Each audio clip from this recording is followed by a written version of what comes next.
Greetings, kings, queens, knights, nobles, and jesters to the 22nd episode of Outside the Box with Seth, Siyon, featuring, I'm almost want to call my co-host now, Candy Cash, you know what I'm saying? But yeah, she's been in the past 3 episodes, so yeah, we're back again on the 22nd episode of Outside the Box with Seth, Siyon, continuing on what we spoke on the past 2 episodes. This topic right here, we're going to kind of speak on how to be successful and what it means to be successful. So yeah, we about to get into it. Candy Cash, how you been doing? I'm doing well, just trying to stay motivated. Okay. How's the networking and business been going? It's been going fine while I've been home. I've just been trying to catch up on things, just business planning for Q1, and some things I still want to launch in the fourth. We're in the fourth quarter, so I look at things in terms of that with business. So there's a couple things I want to launch, a couple courses and master classes for this fourth quarter. So this is a perfect topic because, when you mentioned to me what you wanted to talk about, is spot on, and I want to kind of express my experiences and things that I've faced as an entrepreneur now 5 years in my business. So cool. So yeah, right on point. Like I said, this topic I just came up to me one day and I was thinking about it and I was like, you know what, this is something be good to talk about. So, as I was, as it came to me, I decided to actually look up the word, what successful means. And what I saw in the dictionary was successful means basically to gain of fame or prosperity, not limiting. Also, it means training expected to produce a specific character or pattern or behavior. Also, a state of order based on submission to rules and authority. Also, it's a branch of knowledge and teachings. So, as I looked up the word dictionary, I started thinking that's very broad. Like most people think of success as just being it's as far as their job, as far as money, wealth, as far as making a name for yourself, and it's actually more broader than that. So that was very enlightening to actually look that up and see that, and I'd already saw success as being more than just that anyway, because success, the way society makes success looks like it's a one-time thing, like, oh, you successful now. But if you put in your head to be successful every day, that's when you'll really be successful, because again, it says training expected to produce a specific character or pattern or behavior. That doesn't happen overnight. Rome was built in a day. So it's something that we have to work on consciously every single day. To improve, to advance, you always want to do something different every day to be better. Absolutely. It is so, especially when you are in certain lines of business. I'm in real estate, so now my focus is international real estate, and it's hard to self-motivate daily. And that is why a lot of people, I've even started doing that, like time blocking, making sure I know what my week is looking like ahead of time. And it's an everyday constant struggle. I don't think it ever ends. And no amount of money, I think, would ever equal the amount of success in a person's eyes. I think it's more than just about the money. It's also about, as we're getting older, we want to do different things, philanthropy, give back. So it's not just about that monetary success. It's also about, that feeling of helping others. We're put on the earth to not just make money and do, we have a purpose, and living in your purpose is when you really feel like you're truly successful, I feel like. And those are things that I want to do later, and everything doesn't happen in the beginning of that. It may happen later in life. So we just got to keep grinding to that. Agreed. And also another definition that stood out to me too was a state of order based on submission to rules and authority. That's very, very important, because in order to be successful, you have to be disciplined, and you have to learn how to submit to order at a certain period in order to get to the point where you can be that authority to place the rules. You see what I'm saying? And I'm not shy about what I experienced in life. So when I was incarcerated, that was one thing that I had to learn. I don't care who you are in these streets or in this world, but once you get in the system, it doesn't matter no more. You have to submit to the authority and to the rules in that system. And and again, that's a part of like growing. That's a part of like discipline. That's a part of like that training that definition said, because it teaches you how to be in submission to authority for a period of time. And again, that takes away, you putting away your pride, putting away your the ego, all that stuff. You have to put on the back burner in order to like get through that process, get through that period of time. And that's very important, because even in the world today, we still have to submit to authority and to the powers, whatever. Even if it's the police, even if it's a security, whatever. I mean, any establishment that you go to, you're going to have to submit to their rules and regulations at the end of the day.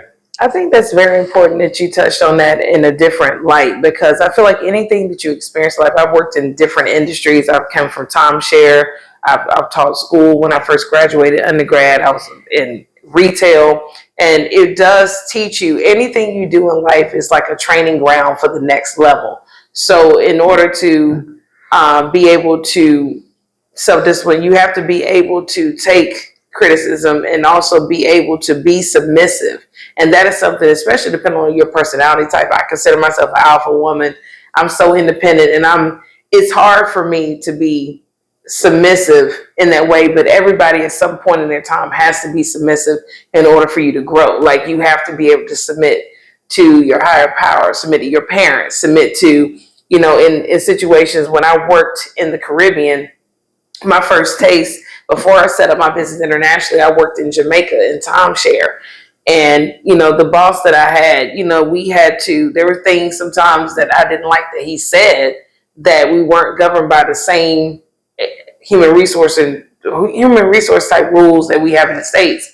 And I had to learn.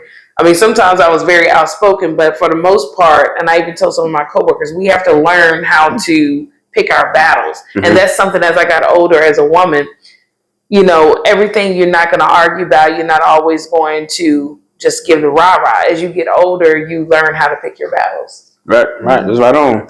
And I can piggyback on that, like, because even my situation, like, I'm an alpha male, so in the beginning it was like kind of hard for me to sit there and like to take authority and all these rules and regulations and being submissive.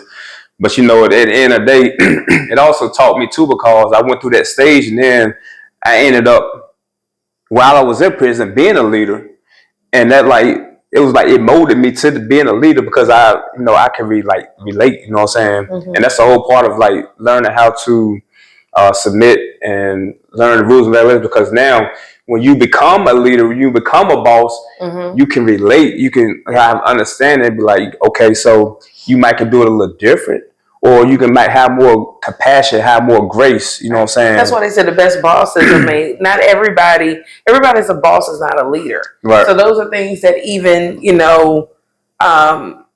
in any industry that you're in, you have to learn how to lead people. And there's a book called How to Win People and Influence. I think that's the name of it. I'm sure we'll have to look it up, and maybe you'll have to put that in your comments. But it's a book that talks about how to properly influence people and win. I forgot the name of it, but you know what I'm talking about, right? I think I do. Yeah. I think I do. Yeah. That's true. Yeah. And then also the last part of the definition was it's a branch of knowledge and teachings. And we basically hit all of that right there, special knowledge teaching, because it teaches you how to be humble. It teaches you how to be a leader. It gives you the knowledge. When you learn how to be submissive and learn how to take heed to order, it molds you how to teach others how to do the same thing, and you can put it in your own way. You know what I'm saying? You can remix how you want to remix it. You can make it your own. That's the whole point of it. Like learning how to make it your own, and doing it in a way that it's not coming off as a power trip. Because nobody wants to be up under somebody that's going through a power trip. Like I said, you need to be humble. You need to understand like what it is that you want to accomplish, what it is you want to achieve. You need to have compassion. You need to have grace for the people that you are leading, and you need to have like understanding, and like that's what you learn, knowledge and teaching. Anything? Yeah, good. All right, so we're gonna continue going. What's happening, y'all? But anyway, so now I want to speak on this, like in the ways you can be successful. You know I'm finna go with this. Yeah, look in the mirror. Well, love yourself. Yeah. You got to know yourself. No, not only love yourself, but you got to know yourself. That's very important. So what I wrote down was knowing how to love yourself by doing the things that gives you gladness and peace without involving others. And I would say like, have you ever thought about like what makes me happy? What makes me, what gives me joy? What gives me pleasure? Like, a lot of people don't know that, unfortunately. And most of the time when I ask people that, they say, well, I enjoy being my kids, or I enjoy being my husband or wife, and I'm like, no, I'm like, besides that, what about you? I really don't do nothing else. And that's kind of the common answer that I get. So I say that to say, figure out what it is like. Can you be happy with yourself? Can you have fun with yourself? Is it something that you can do that you don't have to involve nobody in, that you can just be like in satisfaction and pleasure? Mm-hmm. Absolutely. Yeah, Thomas, I always tell, I used to, a lot of times we as women are guilty of always having to be with someone. And I always used to make fun of my friend girls, and I'll say, you got to know how to do things by yourself. Go to the movies by yourself. Know how to be alone. Because when you know how to be alone, when you get with someone, you will understand, you can still maintain your individuality. A lot of times people are just relationship to relationship, not to talk too much about relationships. We talked about it last time, but you have to know how to be alone. Like for me, I've understood there's been times that I haven't dated anyone and I've been alone, but I know how to, and I enjoy my alone time. I have to have it. So no matter if I get with someone or not, or if I eventually get married, I still need to have periods of time that I'm in my thoughts. You have to slow down and be in your thoughts. If you're not in your thoughts, you know, a lot of times people are just going. I have to have my alone time where I'm just thinking and meditating and, Yeah, I agree 100%. Sorry, y'all, for the mic, my bad. But anyway, so yeah, I'm gonna piggyback on that because like, and I'm gonna even get more detail. Like when she's saying dealing with your thoughts, like it's dealing with your demons. You know what I mean? A lot of people try to ignore that. They try to like, ignore it, but just forget about it. But in order to know who you are, you have to go through that battle, and it's not easy. You know what I'm saying? It's uncomfortable. And that's why most people try to, put it aside and try to substitute it with things and people. And that's the whole point of it. You got to go through that process. It's a process. But once you go through that process, then and only then will you figure out like, who am I and what do I want and what do, what are things that I like, what things do I enjoy. But you have to go through that process because that's the only way you're going to figure it out. Yeah. So like she was saying, like most people just go to relationship, and at the end of the day, that's how this society has trained us pretty much, And I'm not against marriage, I'm not against relationships, but at the end of the day, in order to make it whole, in order to make it right, you have to go through this process of knowing who you are first. And I say this plenty of times before. This society today, we have broken people dealing with broken people. And that's why, this country is like it is pretty much, you know what I'm saying?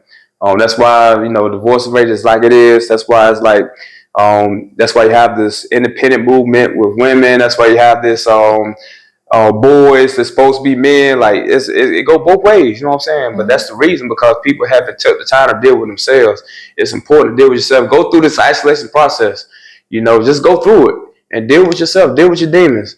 And I promise you, you will not regret it. And I'm gonna keep moving because I can keep going on this one. I keep going. Also, another thing I would say is like figure out a way to create your own empire business, laying down your foundation, what you love and enjoy, even if it's something you're not being paid for.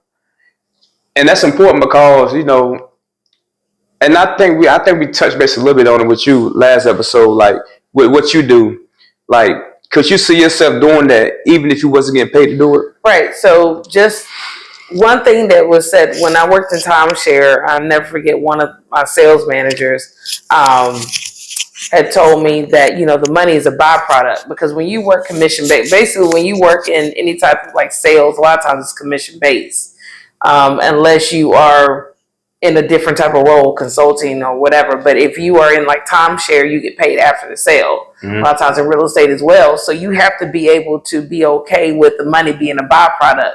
And I would consider myself successful in the timeshare realm because I enjoyed what I did, waking up every day talking to people about their vacation ownership. I'm in a tropical destination. I was in Jamaica at the time. I'm meeting people that, they were excited because they weren't forced to come down. They were on vacation. They were, couples, groups that were just in a good vibe, and all I can express. And I love to travel, and so I agree. Like, if it's something that you enjoy doing, a lot of times we tell people, other people that don't, everybody can't see your vision.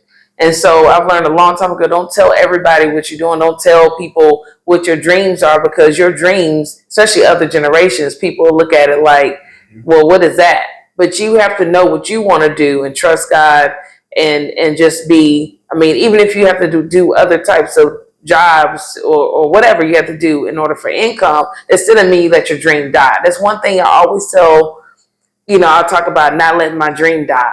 And I tell my friends that don't let your dream die. A lot of people don't have a dream. I've even, if you ask most people, what's your dream? They're like, what dream? I'm working. Like, I got kids, I got bills, but you can't let your dream die.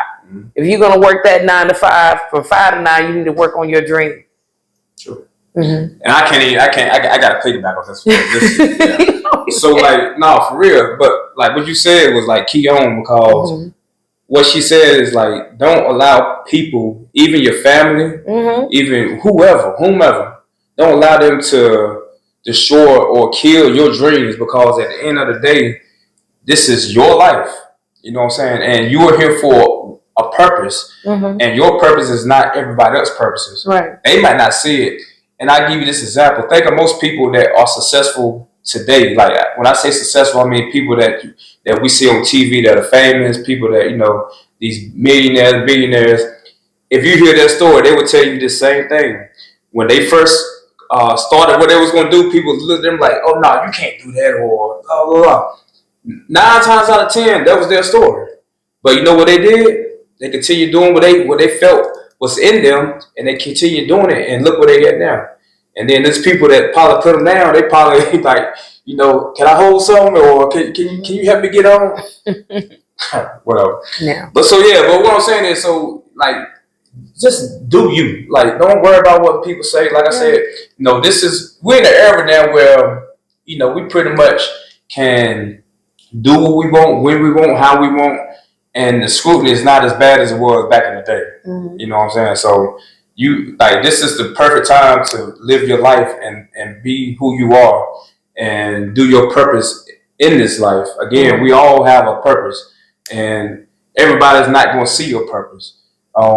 Again, to each his own. If you comfortable doing a 9 to 5, you're comfortable doing that, that's fine. Like, I'm talking to the few percent that may be want to do more, or they feel like they're here for another purpose, but they just don't have that ambition or they don't have that drive or support. I'm talking to you. Like, do what you want to do. Yeah. You know what I mean? Also, another thing that I wanted to add in there is, like, form yourself around like-minded people. Knowing you may disconnect with individuals as you evolve and mature, knowing everything has a beginning and an end. Nothing stays the same. That's very important.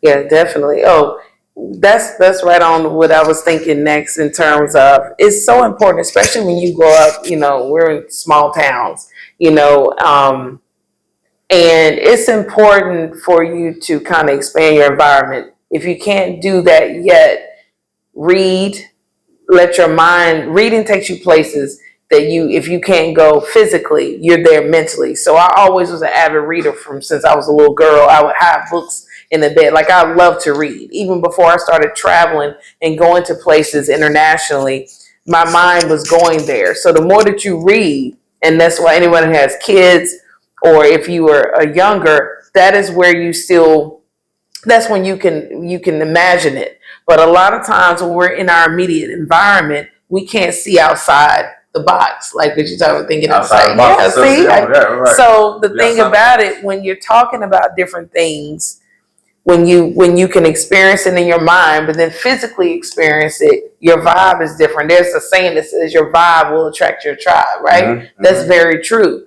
So if you are physically able, we are so blessed as American people that even though we have things going on in our political system, we're able to pay $125, I don't know what it is now, $175 for a passport, mm-hmm. and travel. Other countries, are not able to just come over to the United States or travel. So we do still have that freedom that, hey, if all it takes, you get your birth certificate and go down to the post office and get your passport, you have to self-travel. If your parents didn't expose you to it, if you didn't expose yourself to it, when you're old enough, if you're making enough money to go hang out, and I'm going to use the example, Raleigh, Durham, or in our home state, get out. That's why and the more things that you are around and more experiences is when your mind will attract like-minded people in your journey. I agree. One thing I want to say too is like, it says like being around like-minded people, like understand that in life, like we all go through different stages. We all evolve differently in life, and we all mature differently in life. So just because you're around certain people at some point in life, it doesn't mean that you need to stay with this person. Mm-hmm. You know what I'm saying? Because if you evolve and they don't, and you stay down there, you're not going to be who you are. You know what I'm saying? Example I can give, even in school, when we had teachers from K, to 12th grade, like we had to switch from 12th grade to first grade. We had different teachers. You know what I'm saying? Mm-hmm. And so on. So we have to get adapted to that change and understand, mm-hmm. it's not nothing personal. It's not nothing like, even with friends, and I can even say even with relationships. You know what I'm saying? Mm-hmm. Like if everything has an end, everything has a beginning. Enjoy the moment, embrace it, learn from it, and continue to evolve. You know what I'm saying? Mm-hmm. And that's. But again, I think the way society teaches us is to like that forever and everything. I'm like, no, it's not like that. No, because it's everything you have people in your life for a reason, season, or a lifetime. Nature teaches us that. You know what I'm saying? Yeah, like, but I'm saying that's true, because some people are going to be lifetime people. Some people are just going to be seasonal. I've had even friendships that I feel like 20 years ago, but now where I'm at now, that was a different season of my life, and then some people for a reason. Yeah, and even with the lifetime people, they gonna have to learn to adapt to one another as they change. You exactly. See what I'm saying? Yeah. So it's all about evolving and changing and accepting that, mm-hmm. and just knowing like who you are and what your purpose is, and just not taking everything so personal. It's okay. And it's no love lost. We talked about that as far back in the homecoming episode. There's been people I ain't seen in 20, 25 years. Mm-hmm. Haven't talked to, don't know nothing about it, but when we see each other, it's like we never missed a beat. You know what I'm saying? So mm-hmm. It's not personal. It's just we all grow, we all evolve, we all have our own journey, and we all have our own path. So that's just part of the life that we're in. Also, I say that be intentional with your life for your best well-being, from how you eat, to how you exercise, work out, to getting the right amount of sleep. Making time for meditation and examination. Focus on necessary changes that hinder you or causes you to stumble. That is so important. I think when you, especially every day and every week, you have to know what your week is going to look like, what your day is going to look like. So even if you do a vision, you write it down, but also think about, like, be intentional in your movements. Like things I do now, like I'm intentional about what I do. I plan. I'm not saying I plan everything to a T, but I do have a intention for my day. Mm-hmm. I don't just wake up and just like, oh, what do I do today? No, I already know what I'm doing today. So it's like, for me, yeah, it's important to know what your day is, what your month is looking like, what your year is looking like. And yes, things are not going to happen exactly how you put on there, but you need to know where your day is going. Like so many people just get up and they just go with the motions, and the next thing you know is 5 years later, 10 years later. And life and time is something that, especially as you get older, you're more cognizant of time. You're not wasting time. And now we're in the movement where you have to be intentional with your time and who you're around and what you're ingesting mentally and physically. Right. Right. I agree. I'm gonna start off with the first thing, being intentional. Like, you have to know what you want in life. You have to know where you want to be in life. Ain't nothing coming to you. And like what she said too, like, write down. Like, that's so much power to write down. Like, every day, write down something that you want to accomplish the next day, and that's gonna be stuck in your conscience. So when you get up, you're not gonna be stagnant. You're not gonna be complacent. You're gonna be thinking about, okay, I need to do this, or this is what I need to do to achieve what I'm trying to. And you take steps, take baby steps. I mean, like I said, ain't nothing gonna happen overnight, especially if you want to last long. Because you, like I said, you gotta have a solid foundation. So if you try to do it the easy way, yeah, you might get there fast, but you're gonna crumble. So take the necessary baby steps you need to get to where you need to be. So, like I said, write down every day what you want, like something that you want to improve. I don't care if it's about yourself. I don't care if it's about whatever, or if it's about reaching a business goal or whatever. Just write it down and be conscious of it. Read it, and that way when you wake up, your subconscious already be like, okay, you need to do this, you need to do that, just in case. You know what I'm saying? Also, said talking about even like the food that we eat. And I'm not yes, I am a sports nutritionist. I would say this, the food that we eat, especially today, is very contaminated. So the thing I stress to people is to fast. Like, fast. Take time to just don't eat. Do like a liquid diet at least once a week. Trust me. If you try it, you will continue doing it. You probably up it a little bit. You know what I'm saying? You're gonna feel so good. You know what I'm saying? Because we don't even realize like half the stuff that we eat is terrible for us. You know what I'm saying? So it takes time for your body to eat away all those toxins and whatever. So yeah, take time to fast, and also just be conscious of what you eat. Try to eat healthy. Try to eat like organic food. Try to stay away from fast food. And like I said, at the end of the day, none of it's all good, but just be more conscious of it, and it'll make you more energetic, make you feel more, whole by doing that. Yeah, fast and pray. And then also, and also, like, I'm a spiritual guy, so always pray over your food, because at the end of the day, we don't know what we eat. So that prayer will help you get away all that toxins and contamination that we eat. He'll get rid of, because it ain't got to be all this formal prayer and thank you for this food. No, just be like, just you know what I mean. Like, it ain't got to be formal. Just say gratitude for this food. Eliminate any all demons maybe associated with this food for the well-being strength of the body. Thank you. You know what I mean? This is just, you know what I'm saying? Just keep it simple. You know what I'm saying? And get straight to the point. And like that make a big difference as well, because actually it's a book. I don't know the name of it, but it's about water. And what the dude did was, I think he was an Asian dude, and what he did some kind of test, like a scientific test, where he took water and he spoke to the water. He would speak love to this glass of water. He would speak hate stuff. He would speak other things, and you be like, this is like real. I'll look this up. And the cup that he spoke love to was crystal clear. The cup that he spoke like hateful stuff to, it was murky. Really? Yeah. This is real. Like, look, I don't know the name of the book, but I promise you, if you Google it, you will find it. And but yeah, so again, words have power. Trust me, they have power. So pray over your food, pray over everything, pray over yourself. It's very important. Very important. Also, take the time to meditate. That coincides with the prayer, because meditation is the time where you just at peace and you receiving all of the things that you need, like as far as like when I meditate, it's like I receive like all the things that it's kind of like a self-examination. You know, it's kind of like, okay, you could have done this a little different. That you could have put a little more with that one.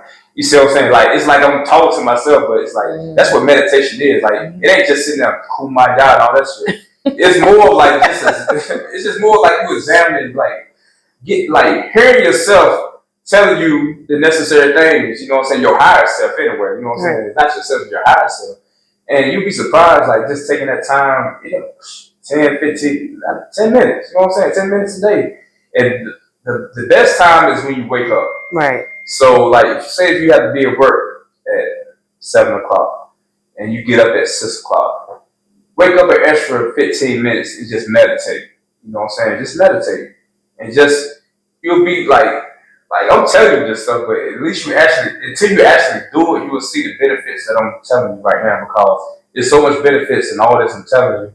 Most people just listen, yeah, but until you actually do it, you see the benefits. Right. Yeah. Okay. Okay. Yeah. So also and I already said examination. So it's a time meditation coexists with examination, all that. So saying all that, I'm gonna end y'all with a couple of takeaways, phrases that you can meditate on. Meditate. You got anything you want to add? Anything we're talking about? No, I mean you hit it, and I think in terms of one other thing I probably want to touch on is when you mentioned previously about writing things down and focusing on that one goal. I've even struggled, and I haven't been diagnosed with ADHD, but just trying to focus and putting my mind on too many different things. And when you feel overwhelmed, it's like, oh, I gotta do this or this. Just do one task. Write that task down. Look at it the night before, and then say, okay, from 9 to 11, I'm gonna do this, and have focus. And there's a method called the Pomodoro method where you listen to binary beats. Where if you Google that on YouTube, it is a focus music that you can put on to help you increase your brain power to focus. And then you can take 25-minute focus tasks for 25 minutes and then 5 or 10 minutes off. And you do 4 rounds of that. So that's something that I'm practicing, working on, because I've had days even in the past where I've cried, oh my God, I can't focus. It's hindering. So just definitely writing things out, focusing on one task, and just eliminating distractions. That's another thing. Like when you're in that mode, put your phone on do not disturb sometimes and do that. And don't let people call you, especially at night. I'm trying to decompress. Sometimes our friends, they think they're not harming you, but they want to talk. And I don't want to talk all the time. After certain times, you need to have your alone time, your meditation moment. 1,000%. See, I'm in it. Yeah. 1,000%. Yeah. And I also want to add with that, it's like, this is not nothing that's natural. So the stuff that we're telling you, you got to force yourself to do these things in the beginning. You have to force yourself. You have to, just like when you do anything in life in the beginning, even at your job or even if it's with your relationships or family, you have to force yourself to do certain things, to get to the state where you want to be at, or the current situation you want to be at. So you have to like you said, write this shit down and force yourself to do it. And then eventually, you know what? It's gonna become natural. You're just gonna do it. You're just gonna do it. Also, I want to say what you were talking about, as far as the diagnosis, ADHD, bipolar stuff. I understand people that these are demons. Okay, these are demons. The doctor's not gonna tell you that. They're gonna put their little abbreviations or whatever. Or they try to get this medication to numb it, but they still gonna be there. Yep. So again, that's why it's so important to meditate, pray, meditate. Yeah. That's why, because that's how you get rid of that. Yeah, because I had anxiety. Not gonna do it. Yeah, after the pandemic, I had anxiety. We had a curfew at 6 p.m. and one time it was 12 noon. We couldn't leave. And I've never been in prison, but I felt like that would be what that was. We couldn't. And then after a while, I got used I got used to like being on curfew because DR had curfew. Dominican Republic, where I live, we had curfew in the beginning. So I know in the United States, everybody was talking about how they were on lockdown, but they weren't on lockdown. Like we were on curfew up until the next year, and I think that then we had where we couldn't go to the beach at certain times. So I felt anxiety from that. Then I was having feelings of being alone and loneliness and not being able to connect. And then I was really feeling like I would wake up at 4 a.m. and feel anxious. And then I was praying. Because I was like, I'm not taking no medication for that. I'm not going to fall into that trap of I have anxiety. And so I haven't been feeling those anxious moments. It's just at times that now I struggle with being able to focus and not being fearful of, let me get this done, for my business. Yeah. And I need my testimony too. So before I went in, I was on high blood pressure. I was on cholesterol. I was on anxiety medicine. I was on 2 different anxiety medicines.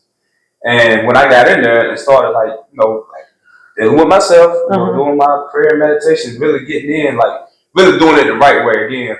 And I'm gonna have a whole other episode. I'm gonna tell you my whole story. So, but I'm just make this real simple. So once I started doing that, I told them I'm not taking no more medicine.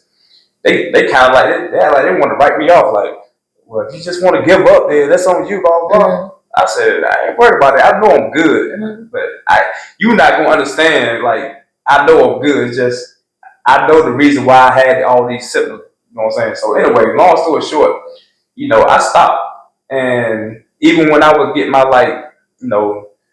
every 6 months you had to do a checkup, whatever.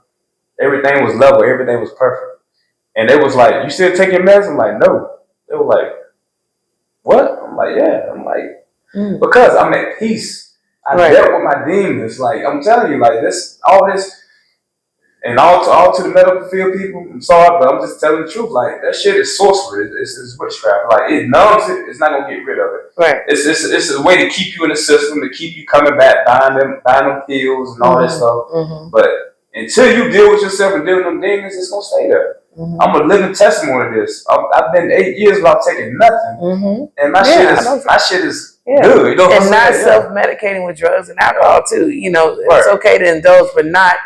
A lot of people anything. You smoke weed or you drink or whatever, and I'm not promoting it, but at the end of the day, that's what you do. Mm-hmm. Everything's in moderation. It's not, you know what I'm saying?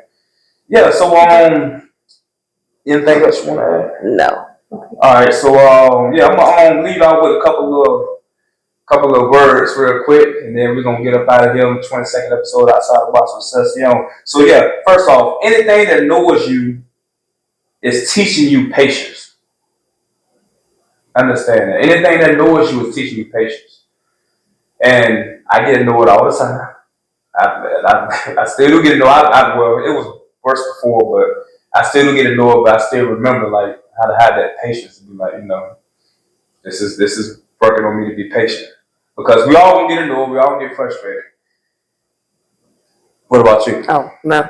I just know I can be annoying, so you the one that knows people. Yeah, but then I also But you were teaching people how to be patient. But I struggle with, that's one of the things I struggle with is patience, because I go fast. Like, my brain is already thinking about tomorrow and next year, and that's So I'm gonna speak to you, I'm gonna speak to everybody. Mm-hmm. So how do you get patience? You have to ask for it. Yeah, I ask for it and just So when so I'm gonna let y'all know, when you do ask for it, you're gonna get annoyed. Mm-hmm. That's part of you learning. So when you ask how to get patience, you're gonna send people to annoy you, but that's the part of the process. And nothing come easy in the spiritual world. Nothing come easy. Mm-hmm. Also, anything we can't control is teaching us how to let go. Right.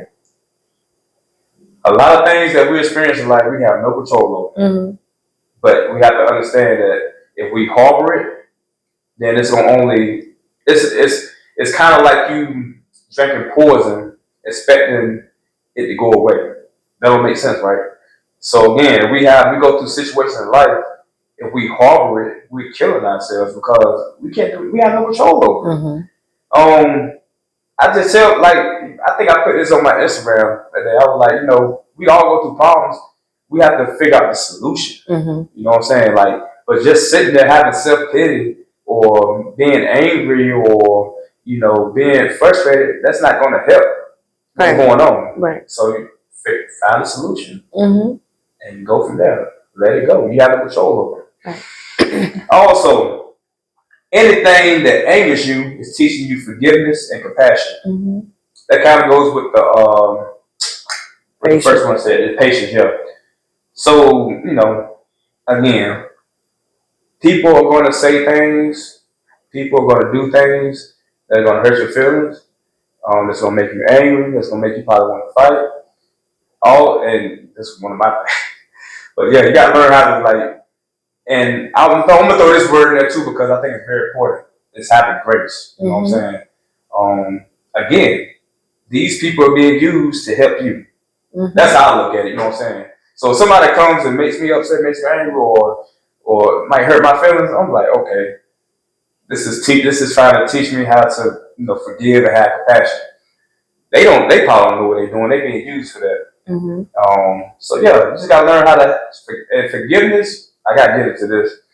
Forgiveness is not natural. It's not natural.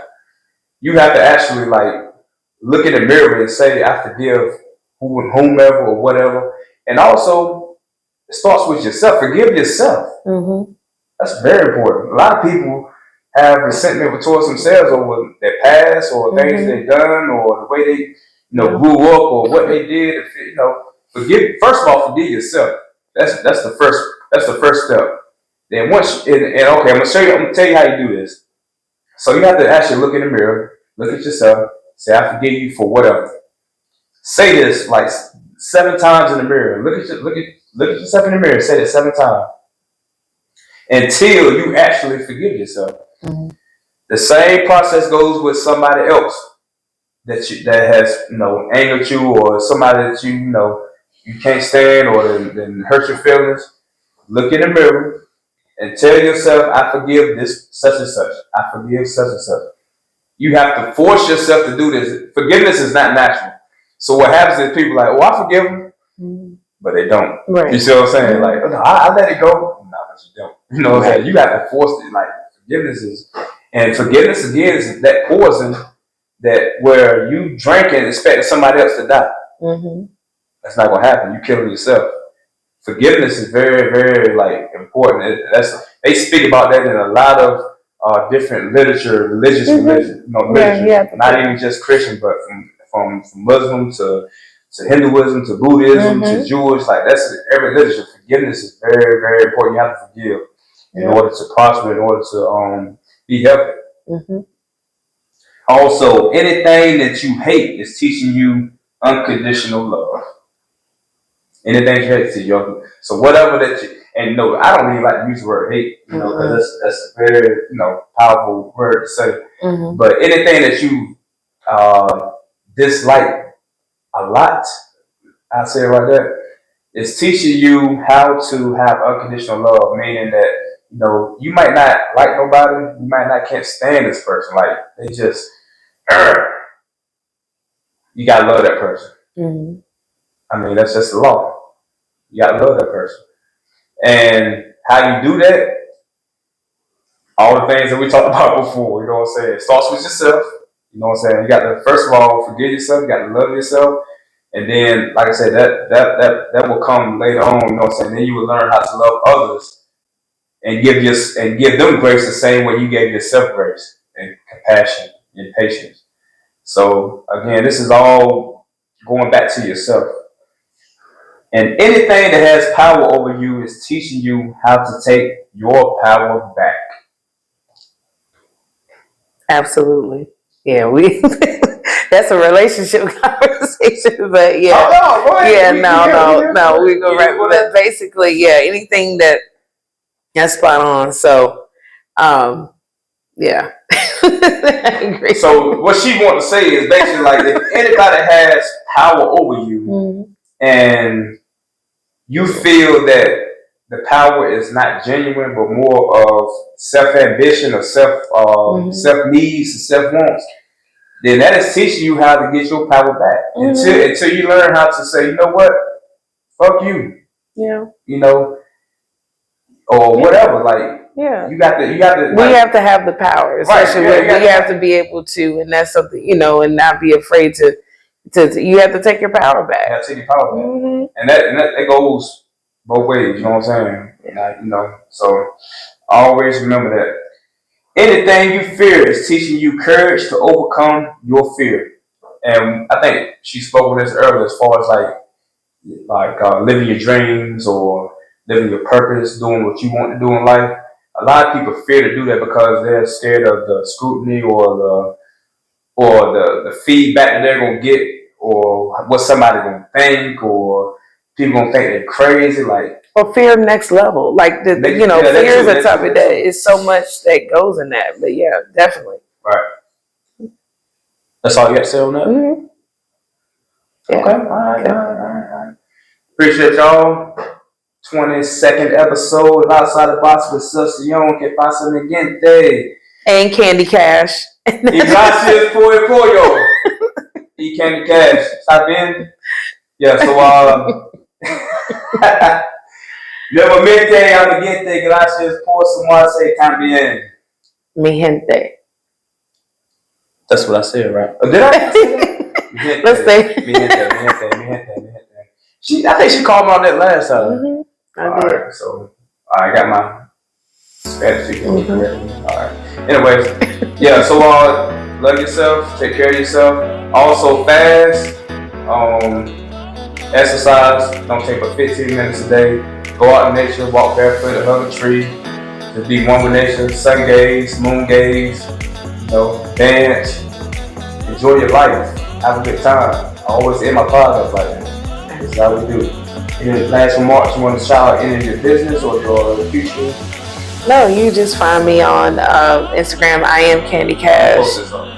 And Facebook Candy Cash. If you want to reach out to me about any international inquiries, I think you're going to post my email and my contact information. So, CJ Cash on Real Estate Group, CJC Global Consulting. All right. Also, anybody who would like to donate any funds to the enhancement of this podcast, you do so these following weeks. Post them up.